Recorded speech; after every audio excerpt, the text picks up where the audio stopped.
제가 그 애야? 학교 교문 앞이 순식간에 술렁거렸습니다. 검은색 대형 벤츠가 멈춰섰고 정장 차림의 중년 남자가 내렸습니다. 그는 한 여학생을 향해 곧장 걸어와 깊이 허리를 숙였죠. 낡은 교복을 입은 평범한 여고생 앞에서요. 학생들이 일제히 휴대폰을 꺼내 들었고 멀리서 교감 선생님이 급하게 달려왔습니다. 동시에 경찰차 사이렌 소리가 희미하게 들려왔죠. 대체 이 평범해 보이는 여학생이 무슨 일을 벌인 걸까요? 이 놀라운 반전의 전말이 궁금하시다면 구독 버튼을 눌러주세요. 평범한 사람들의 숨겨진 이야기를 매일 전해드립니다. 알림 설정까지 해두시면 감동 실화를 놓치지 않으실 거예요. 모든 일은 하루 전부터 시작되었습니다. 아침 7시 반지하 집의 작은 창문으로 희미한 빛이 들어왔습니다. 이서연은 곰팡이 냄새가 밴 이불을 개며 하루를 시작했죠. 벽에는 습기로 인한 얼룩이 여기저기 보였고 천장 한쪽에서는 비만 오면 물이 새었습니다. 거실에서는 아버지 이태수가 소파에 앉아 허리를 주무르고 계셨어요. 어젯밤 현장 일을 하다가 다시 허리를 삐끗한 모양이었습니다. 아빠, 괜찮으세요? 조금만 쉬면 돼. 어서 학교 가. 식탁 위 진통제를 보며 서연의 가슴이 철렁했습니다. 약값 제가 낼게요. 이번 주 아르바이트비 받았어요. 그 돈으로 내 학용품 사. 아빠는 괜찮아. 아버지는 항상 그랬습니다. 자신보다 딸을 먼저 생각하는 사람이었죠. 학교 복도 게시판에는 대학 진학 설명회 안내문이 붙어 있었습니다. 간호학과라는 글자가 유난히 눈에 들어왔어요. 어릴 적부터 꿈꿔왔던 길이었습니다. 점심시간 서연은 상담실 문을 두드렸습니다. 서연아, 내 성적이면 간호학과 충분히 갈 수 있어. 담임 선생님의 말에 서연의 얼굴이 잠시 밝아졌습니다. 하지만 이내 현실이 떠올랐죠. 선생님, 등록금이. 아버지 건강도 안 좋으시고요. 선생님의 표정이 난처하게 변했습니다. 장학금도 있는데 솔직히 경쟁이 워낙 심해서 괜찮아요. 고등학교 졸업하고 취업하면 돼요. 서연아, 정말 괜찮아요, 선생님. 상담실을 나온 서연의 손에는 컬러풀한 대학 팜플렛이 들려 있었습니다. 표지에는 하얀 가운을 입은 간호사들의 밝은 미소가 가득했죠. 서연은 한참을 그 사진을 바라봤습니다. 그리고는 복도 끝 쓰레기통 앞에 멈춰 섰어요. 팜플렛을 천천히 쓰레기통에 넣었습니다. 꿈이 사라지는 소리는 생각보다 조용했습니다. 방과 후 서연은 학교 근처 분식집으로 향했습니다. 낡은 앞치마를 두르고 설거지를 시작했죠. 옆 테이블 대학생들의 대화가 들려왔습니다. 간호학과 애들 진짜 바쁘대. 실습도 많고. 서연은 설거지하는 손을 멈췄습니다. 그리고는 더 세게 그릇을 문질렀어요. 물소리가 그들의 목소리를 덮어주기를 바라면서요.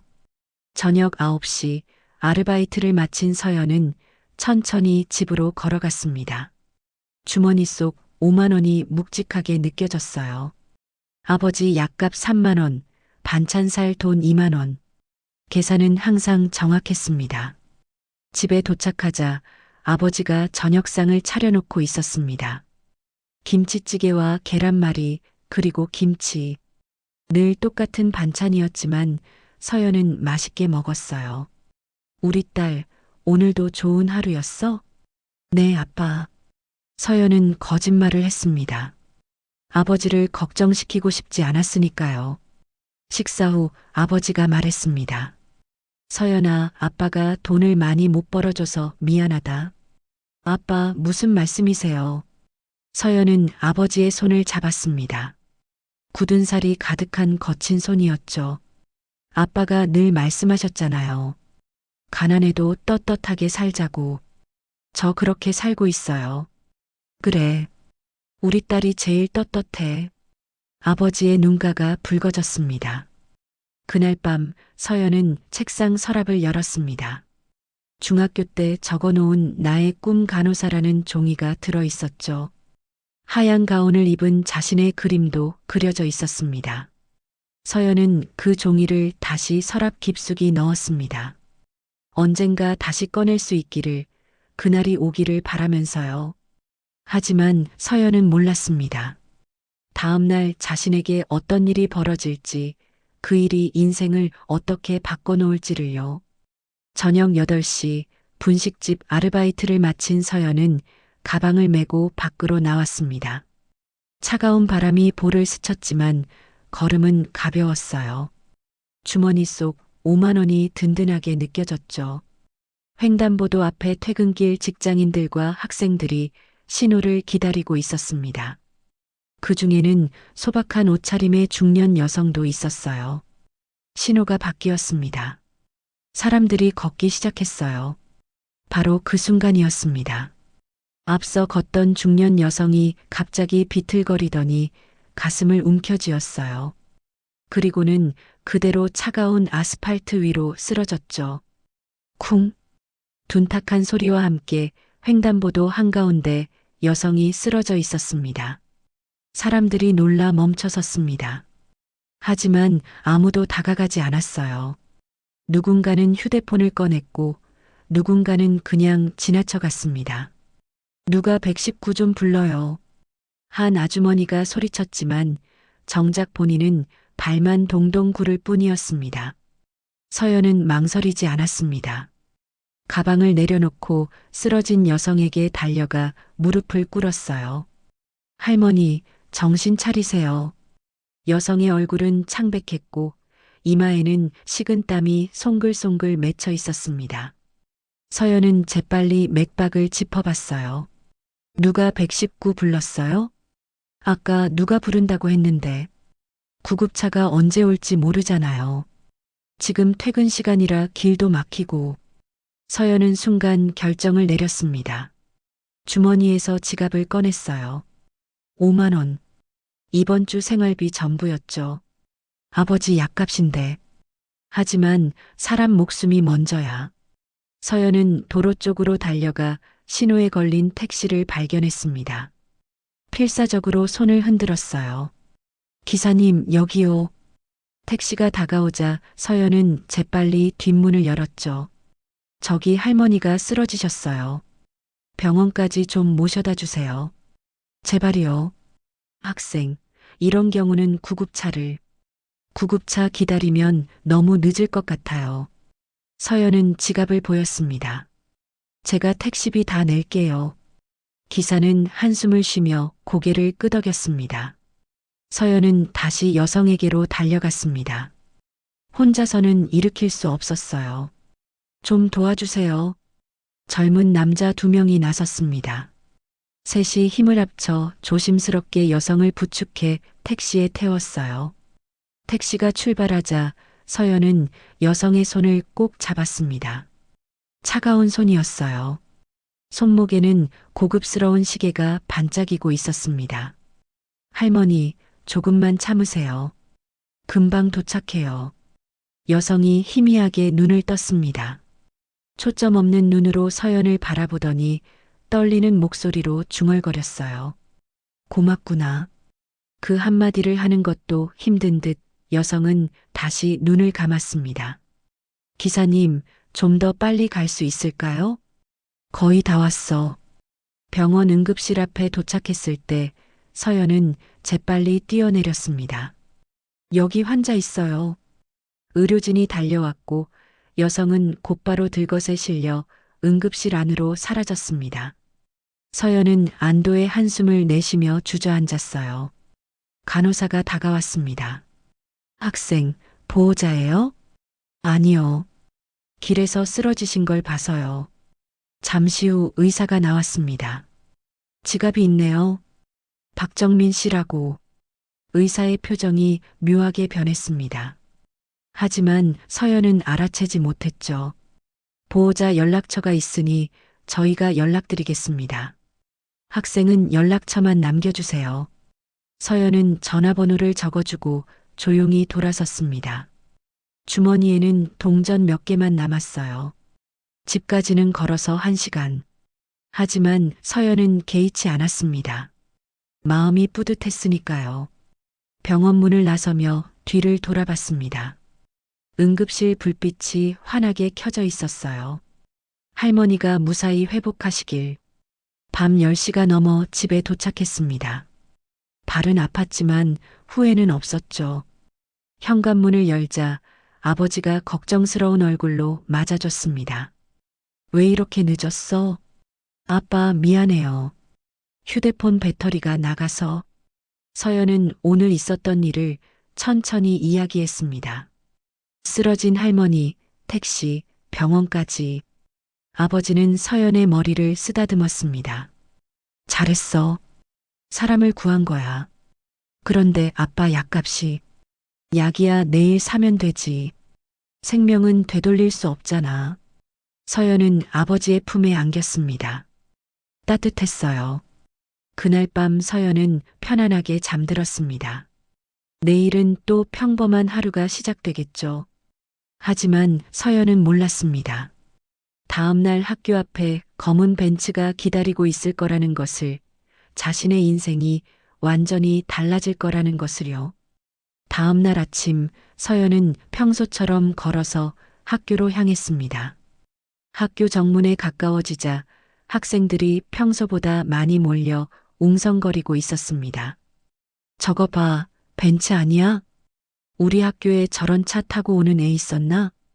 교문 앞에 검은색 대형 벤츠가 서 있었어요.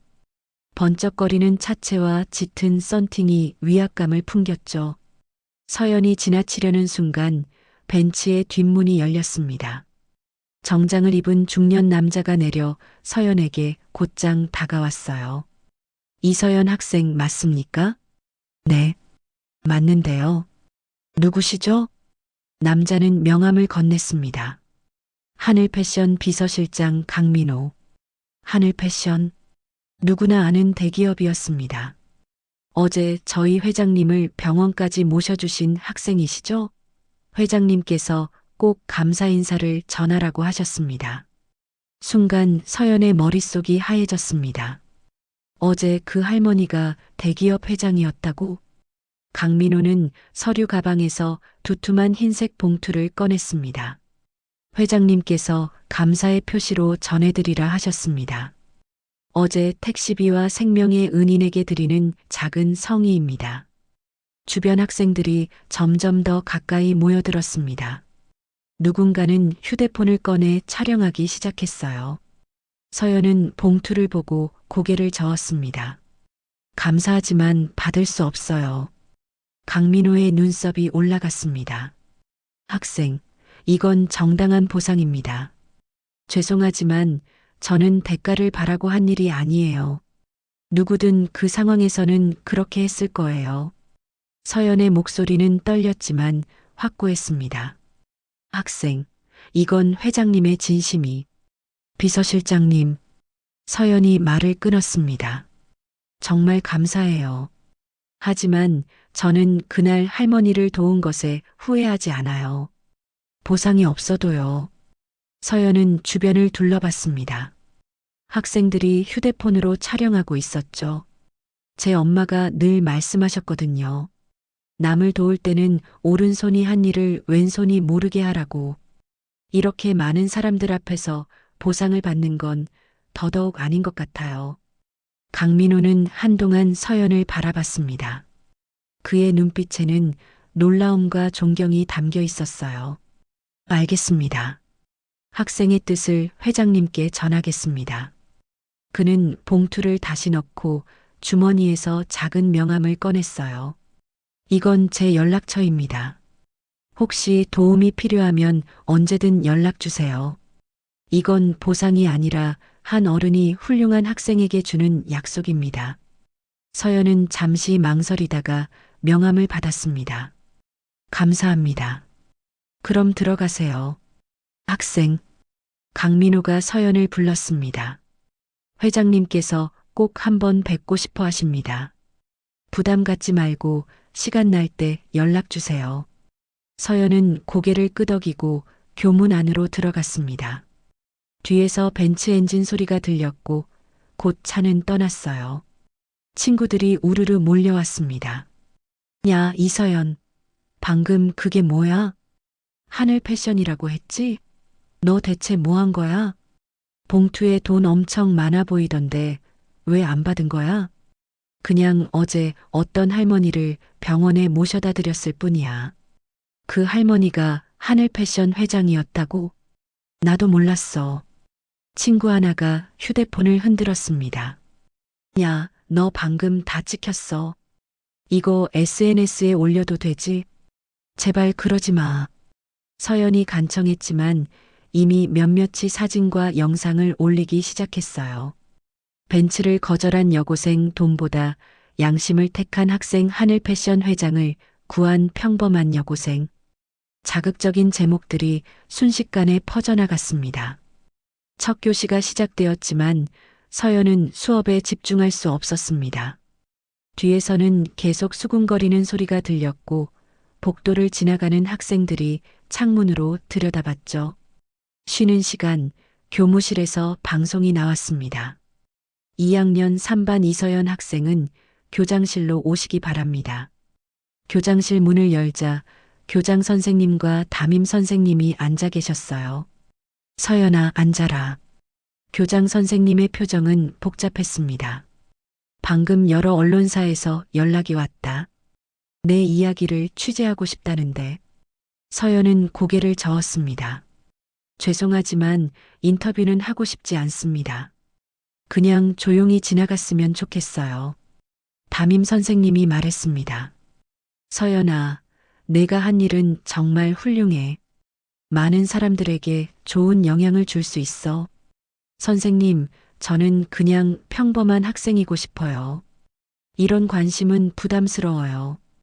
교장 선생님이 고개를 끄덕였습니다. 알겠다. 학교에서 언론 대응은 막도록 할게. 하지만 이미 SNS에 퍼진 건 우리가 막을 수 없단다. 서연은 한숨을 쉬었습니다. 당연한 일을 했을 뿐인데 왜 이렇게 큰일이 된 걸까요? 하지만 서연은 몰랐습니다. 이 일이 자신의 인생을 어떻게 바꿔놓을지, 그리고 한 사람에게 얼마나 큰 의미가 될지를요. 같은 날 오후 서울 한남동 하늘패션 본사 회장실. 박정민 회장은 책상 앞에 앉아 태블릿 화면을 응시하고 있었습니다. 학교 앞에서 봉투를 거절하는 서연의 영상이었죠. 회장은 그 장면을 벌써 10번도 넘게 반복해서 봤습니다. 이런 아이가 아직도 있다니. 회장의 손이 떨렸습니다. 태블릿을 내려놓고 창밖을 바라봤어요. 책상 옆 선반에는 은색 액자가 놓여 있었습니다. 고등학교 교복을 입은 소녀의 환한 미소. 수진아. 비서실장 강민호가 조심스럽게 들어왔습니다. 회장님 부르셨습니까? 그 학생에 대해 더 자세히 알아봐 주게. 강민호는 서류를 건넸습니다. 서연의 기본 정보가 적혀 있었어요. 이서연, 17세, 성적 우수, 품행 단정, 한부모 가정, 아버지와 단둘이 거주. 회장의 손이 멈췄습니다. 17세. 회장은 다시 액자를 바라봤습니다. 딸 수진이 세상을 떠났을 때도 17세였죠. 더 조사해봐. 가정 형편, 학교 생활, 모든 걸. 알겠습니다. 강민호가 나간 후 회장은 혼자 중얼거렸습니다. 수진아, 엄마가 할 수 있는 일을 찾은 것 같아. 회장은 눈을 감았습니다. 20년 전 그날의 기억이 떠올랐어요.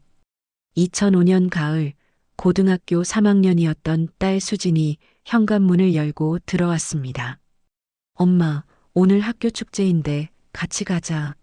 하지만 회장은 서재에서 서류를 보느라 고개도 들지 않았죠. 미안해, 수진아. 엄마 중요한 미팅이 있어. 엄마는 늘 회사가 더 중요하잖아. 수진의 목소리에는 서운함이 묻어났습니다.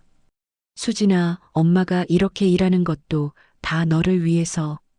난 그런 거 원한 적 없어요. 그냥 엄마가 옆에 있어줬으면 좋겠어요. 현관문이 쾅 닫혔습니다. 내일 꼭 시간 내야지. 그런데 내일은 오지 않았습니다. 저녁 8시 병원에서 전화가 왔어요. 보호자이십니까? 수진 학생이 교통사고를 당했습니다. 지금 응급실에. 회장이 병원에 도착했을 때는 이미 늦었습니다. 수진은 축제를 마치고 집으로 돌아오던 길에 사고를 당했죠. 의사가 나와 고개를 저었습니다. 유감입니다. 회장은 그 자리에서 무너졌습니다. 차가운 병원 복도에 주저앉아 울었어요. 내가 옆에 있었더라면. 회장은 눈을 떠 현재로 돌아왔습니다. 창밖은 어두워져 있었어요. 책상 위 전화기가 울렸습니다. 강민호였죠. 회장님, 조사 결과가 나왔습니다. 말해보게. 이서연 학생은 아버지와 반지하에서 거주하고 있습니다. 아버지는 건설 현장 일용직이고 최근 허리 부상으로 일을 자주 못합니다. 회장의 표정이 굳어졌습니다. 계속해. 성적은 우수하지만 경제적 이유로 대학 진학을 포기할 예정입니다. 간호학과가 꿈이었지만 등록금 문제로. 회장의 손이 주먹을 쥐었습니다. 그 아이가 꿈을 포기해야 한다고? 네. 방과 후에는 분식집에서 아르바이트를 합니다. 회장은 잠시 침묵했습니다. 정우야. 네, 회장님. 그 아이를 도와야겠어. 수진이가 살아있었다면 저 나이였을 거야. 그리고 회장의 목소리가 떨렸습니다. 수진이도 간호사가 꿈이었어. 아픈 사람들을 돕고 싶다고 했지. 강민호는 조용히 고개를 끄덕였습니다.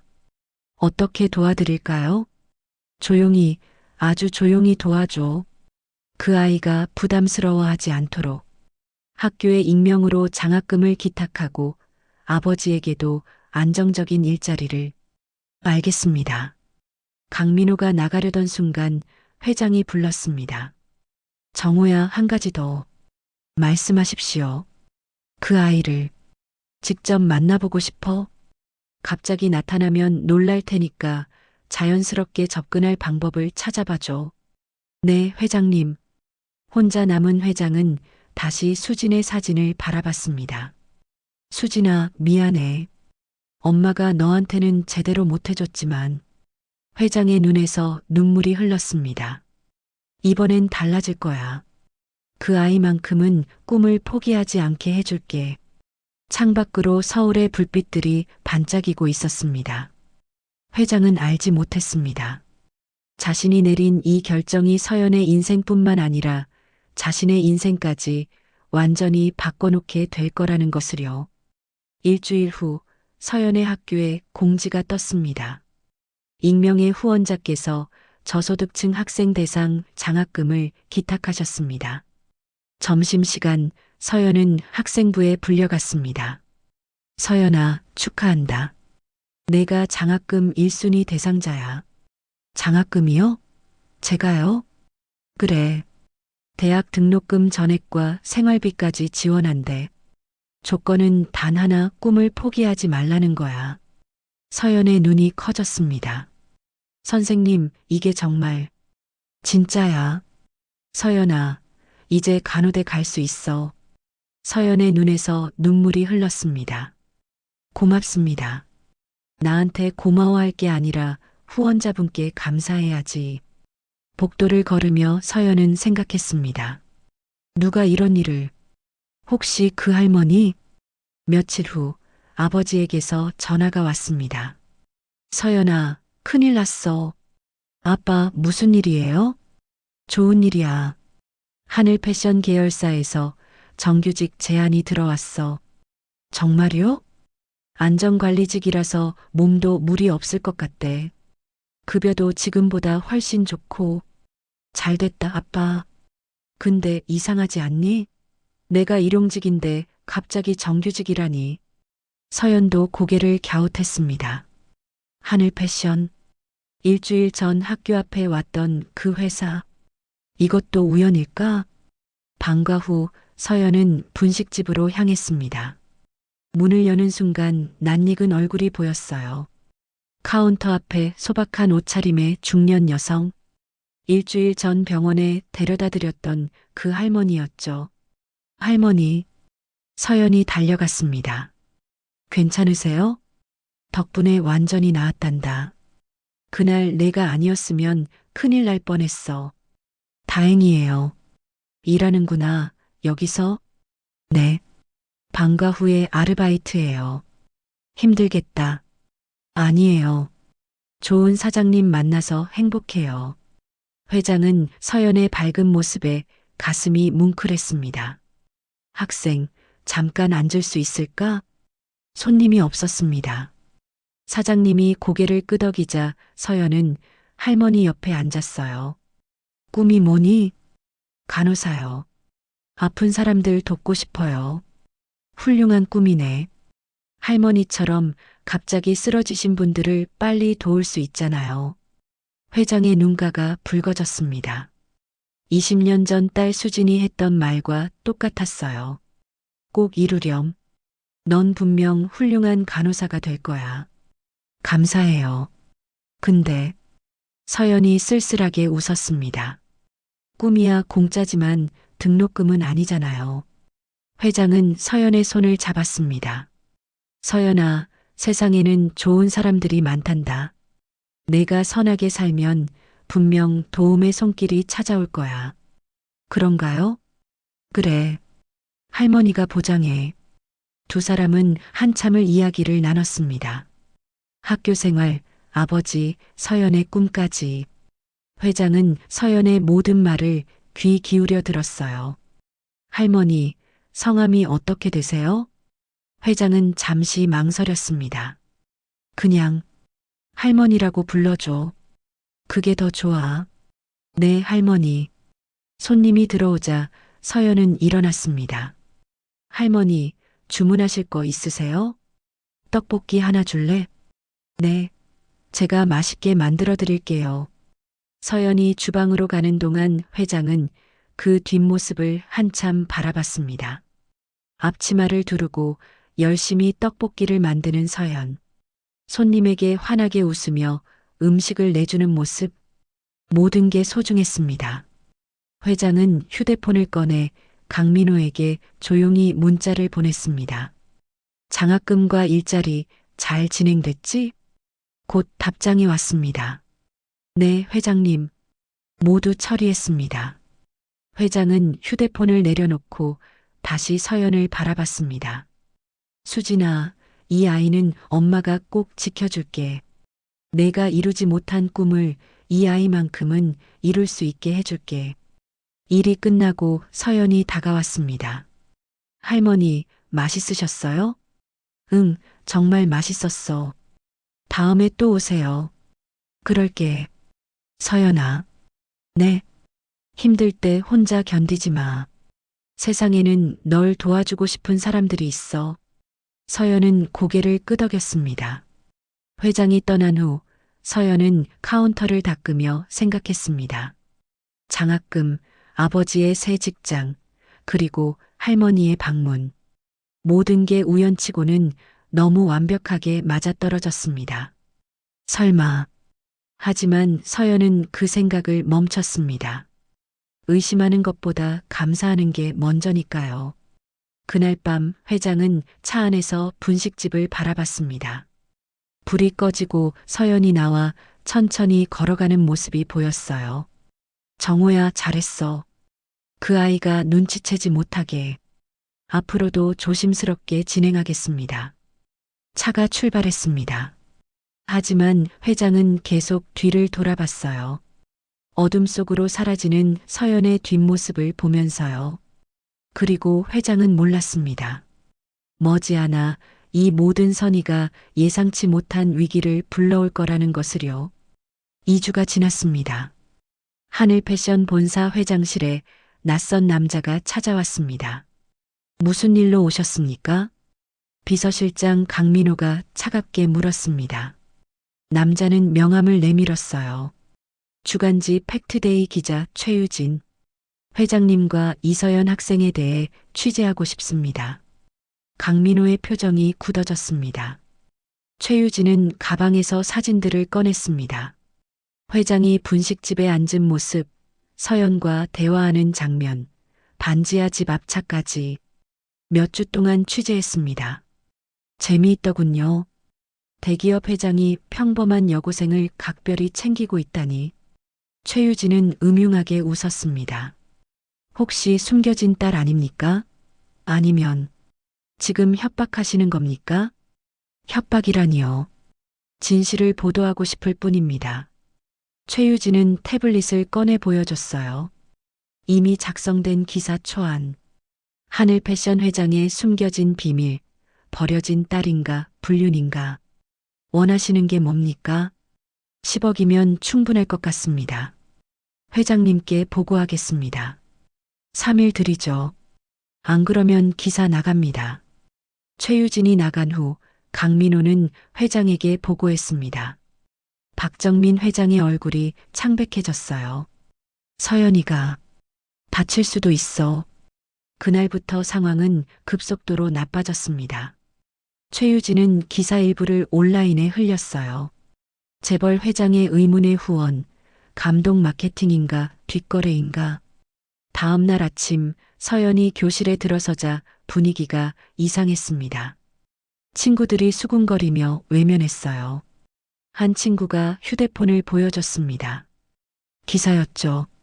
서연은 기사를 읽으며 얼굴이 하얘졌습니다. 쉬는 시간 복도에서 선배가 비웃듯 말했습니다. 야, 너 돈 받고 연기한 거 맞지? 처음부터 짜고 친 거였어? 아니야, 나는 정말 가난한 척하면서 뒤로는 재벌이랑 거래했네. 점심시간 식당에서 학생들이 쑥덕거렸습니다.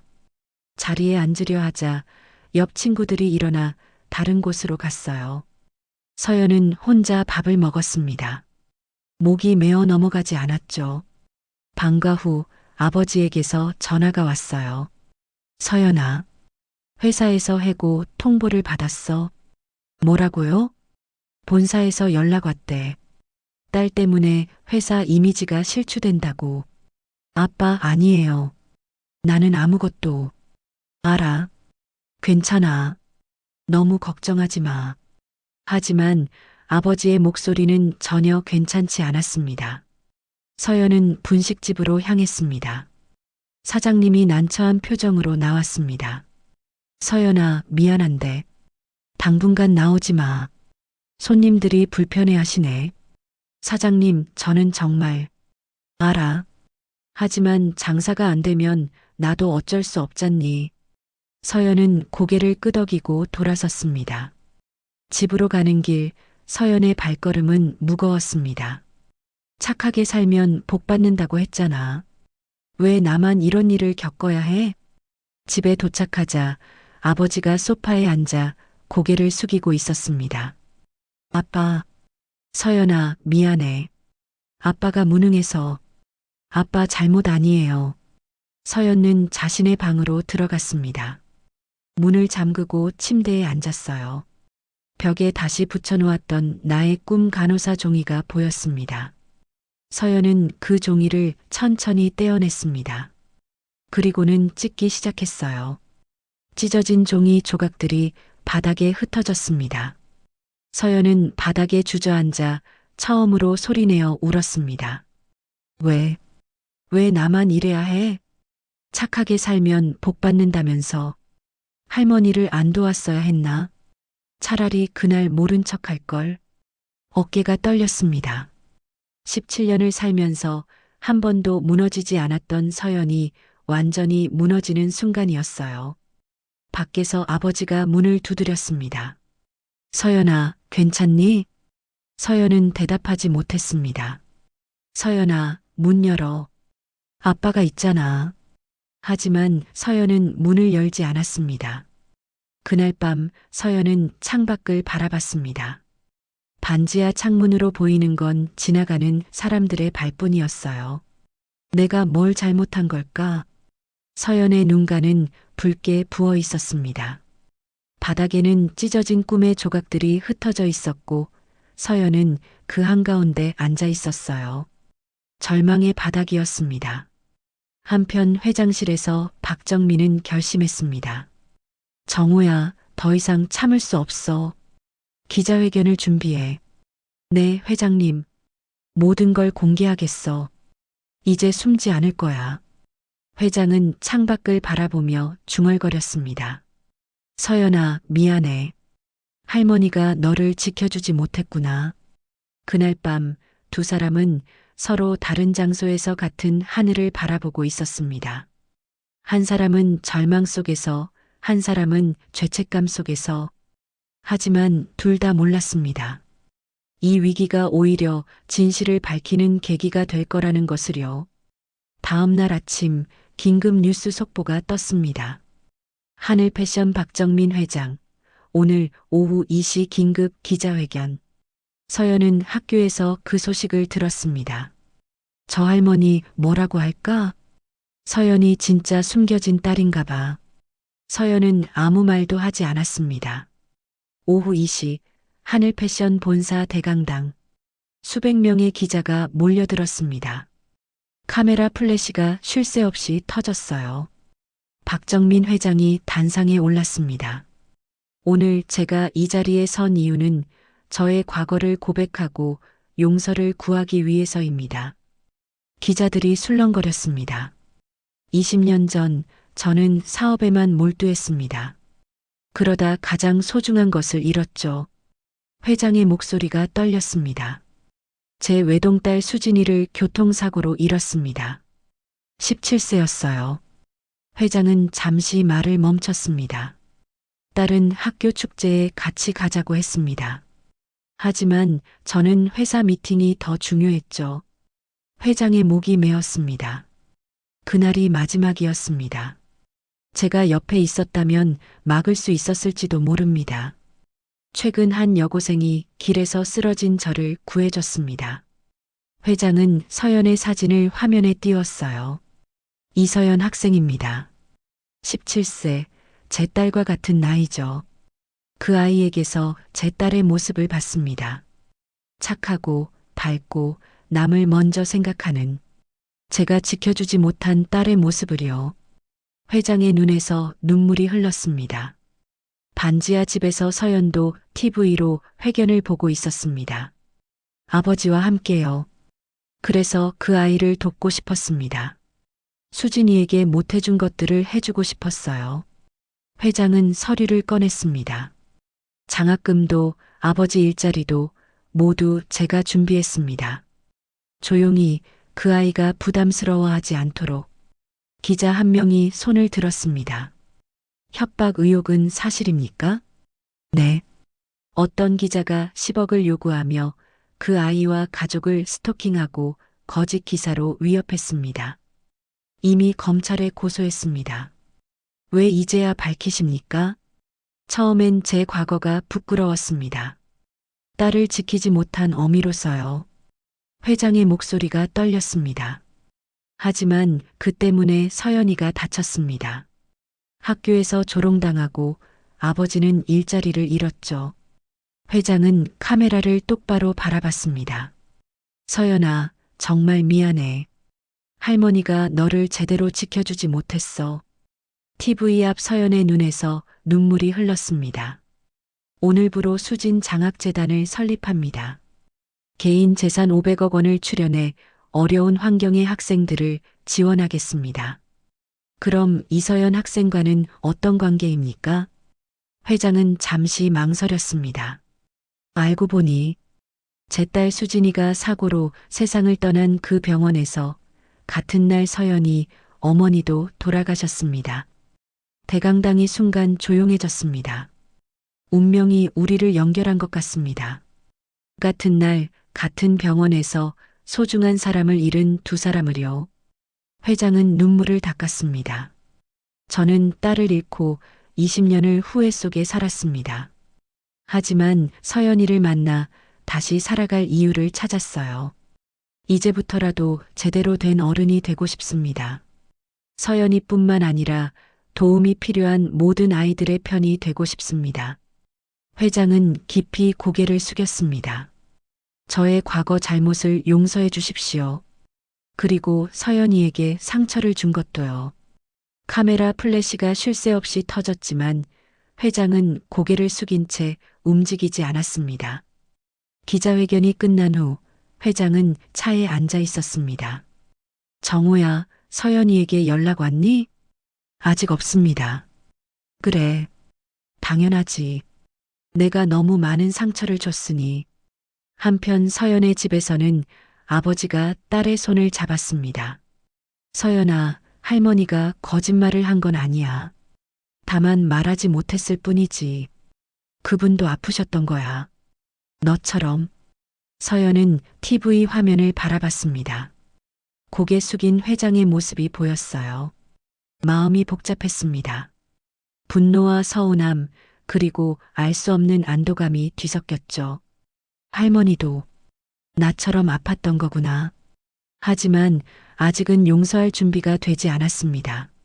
상처가 너무 컸으니까요. 그날 밤 서연은 찢어진 꿈의 조각들을 주었습니다. 하나하나 모아 책상 위에 놓았어요. 다시 붙일 수 있을까? 아직은 알 수 없었습니다. 하지만 포기하지는 않기로 했어요. 창밖으로 처음으로 별이 보였습니다. 며칠 후 서연은 조심스럽게 하늘 패션 본사를 찾았습니다. 회장실 문을 두드렸어요. 들어오세요.